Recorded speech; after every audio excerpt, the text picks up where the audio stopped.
चाहिए कि नहीं। शायर बड़ी खूबसूरत गल लिखदा है कि जुदा जद शाख तो होवे ना फुल ते ना कली बोले। गल बड़ी सादी है आसिफ भाई, तवज्जो करना कि गल इन्नी सादी शायर ने लिख छड़ी है। एक कलाम हुंदा है ना उर्दू दा या फारसी दा कलाम होवे, ओदे लफ्ज़ इस तरह दे होंदे ने नुमान भाई किबला शाह जी के सानू समझ नहीं आउंदे। पेंडू बंदे आ ना, असी किताबां पढ़नियां ना असी कोई जिहड़ा है यूनिवर्सिटियां च जाना, सानू गल समझ आती है सादी। मैं इस वास्ते सादे मिसरे तां पढ़ रहा कि अहबाब नू समझ आए। किबला शाह साहब ने बड़ा खूबसूरत कलाम लिखे है कि जुदा जद शाख तो होवे ना फुल ते ना कली बोले। जुदा जद शाख तो होवे ना फुल ते ना कली बोले। जदों जेब खाली होवे ना हाथ ते ना तली बोले। क्या बात। जदों जेब खाली होवे ना हाथ ते ना तली बोले।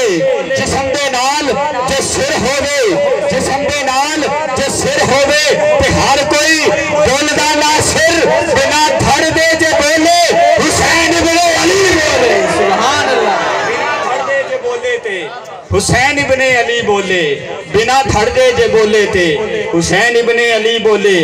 क्योंकि कदी कदी राज मुहब्बतां दा, कदी कदी कोई राज मुहब्बतां दा महफिल विच भी खोलना बह जाता। कदी कदी कोई राज मुहब्बतां दा महफिल विच भी खोलना पै जाता। कदी कदी कोई राज मुहब्बतां दा महफिल विच भी खोलना पै जाता।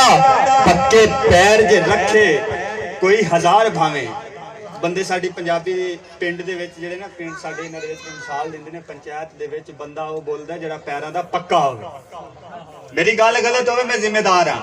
है इस तरह के नहीं? अगर है तो फिर दो हाथ चाह के इसकी ताईद करो ना सुभान अल्लाह सुना के। शायद ने बड़ी खूबसूरत गल लिखी है कि कदी कदी कोई राज मुहब्बतां दा महफिल विच भी खोलना पै जांदा। कदी कदी कोई राज मुहब्बतां दा महफिल विच भी खोलना पै जांदा। पक्के पैर जे रखे कोई हजार भावें किसे थां ते डोलना पै जांदा।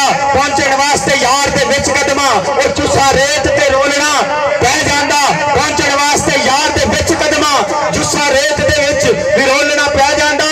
नासिर शाह जे यार दा हुक्म होवे नेज़े उत्ते बोलना पै जांदा। सुभान अल्लाह सुभान अल्लाह, क्या बात है।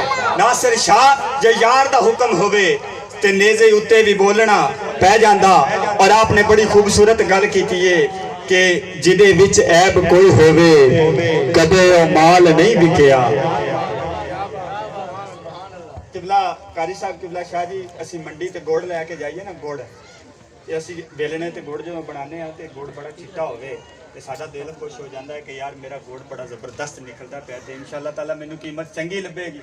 लेकिन एक दो दिन के बाद वही गुड़ अगर मंडी ते जाके रंग छड़ जावे ते कीमत जिहड़ी मंडी दी चंगे गुड़ दी कीमत है ना वो कीमत नहीं लभदी, क्योंकि ऐब आ गया ना, रंग छड़ गया। अच्छा एक सादी जी मिसाल है कि कुर्बानी वास्ते असी जानवर खरीदते हैं।